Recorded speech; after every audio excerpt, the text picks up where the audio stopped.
So local communities absolutely have a right to express concerns, absolutely have a right to be engaged with, absolutely have a right to be engaged with about what's happening in their community. Now that's very different, and you're differentiating too. That's very different from the lawlessness or the thuggery that we saw towards members of An Garda Síochána, which nobody would support, or no right-thinking person in our democracy should support.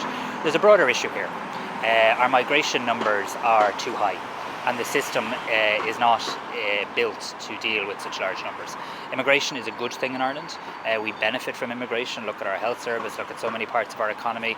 All of that is good, and there are many legal pathways for migration, work permits and the likes, and of course we have international obligations. But our migration numbers are too high, and I think that is really an issue that needs to be considered in a very serious way by government. I think one of the reasons they're so high is that there are too many people who come to this country and who are told they do not have a right to be here, and it is taking too long for them to be removed from the country. I welcome the work that the Minister for Justice has started around deportation flights, around improving processing times. I do think the Asylum Pact will also help in terms of secondary movements and being able to return people. But I think we have to be honest. I think we have to listen to the people of this country who have said, who I believe are saying to us, look, we used to live in a country where around 3,000 people sought international protection each year. That number has gone to in and around 20,000, sometimes a little above it, sometimes a little below it. That is a very, very significant increase, and it is too high. But I just want to make the point that immigration is a good thing. We need to get to a system where people have a right, who have a right to be here, are told that quickly, and then can get on with their lives and contribute positively to our country and integrate.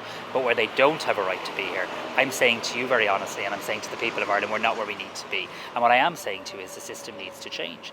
And the system needs to change in terms of, if you've exhausted your rights to be here, you should be deported quickly. And if you can't be deported for some logistical reason, you should at that moment be detained. And we also have to be honest with the Irish people, because I think what people are saying right across the country is that the numbers are simply too high, and I want to acknowledge that today. I think we should have an open mind on that. I don't want to write migration policy on the hoof here, but what I am saying is, as part of operating into the Migration and Asylum Pact, as part of recognising that we need to reform our systems, all of these things need to be considered. Irish people are compassionate. Irish people do see the benefit of immigration, so do I.